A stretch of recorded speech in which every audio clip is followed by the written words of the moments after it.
என்னடா ரன்னு கம்மியா இருக்கு, அவுட் ஆயிட்டே இருக்காங்க. இது சரிப்பட்டு வராது. Impact player Shahrukh Khan, run கம்மியா இருக்கு, இப்படியாவது உள்ள இறங்கி ரன் அடிச்சு ரன் ஏத்துங்க. போங்க போங்க போய் அடிங்க, விளையாடுங்க. ஏங்க 2 தடவை சொல்லிட்டு போய் விளையாடுங்கன்னு. நான் எப்பவுமே 3 தடவை சொன்னாதான்ப்பா போவேன். சரி போங்க போய் ரன் அடிச்சுட்டு வாங்க. என்ன அவுட் ஆயிட்டாரு, இப்பதான் போனீங்க, அதுக்குள்ள அவுட் ஆயிட்டு அப்படியே வரீங்க.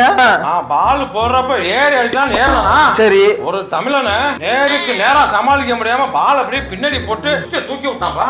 என்ன காமெடி பாத்தீங்களா? ஏன் அவுட் ஆயிருக்கீங்க, இது இப்படி காமெடியா சிரிச்சு பேசி சொல்றீங்க? விக்கெட் கீப்பருக்கும் ஒரு குடும்பம் இருக்குல்லப்பா, தமிழர்கள் வாழ வச்சுதான்ப்பா பழக்கம், ஒருத்தவங்க அடிச்சு பழக்கமே இல்ல. சரி இது யார் வயசு? எம்ஜிஆர் வயசுப்பா. நான் ரோபோ சங்கர்னு நினைச்சேன். என்னப்பா பண்றது, கமெண்ட்ல அப்படிதான் பண்றாங்க. நம்ம டீமுக்கு ரன் முக்கியம். ரன் முக்கியம் இல்லப்பா, நம்ம சப்ஸ்கிரைபருக்கு பண்ணு தான் முக்கியம். இப்படிலாம் பேசுனீங்கன்னா சப்ஸ்கிரைப் பண்ண மாட்டாங்க. ஏன் பண்ண மாட்டாங்க? சப்ஸ்கிரைபர் பட்டன்ல கையை வைங்க, 19ஆம் தேதி மறக்காம போய் மைய வைங்க. ஒரு விரல் புரட்சியே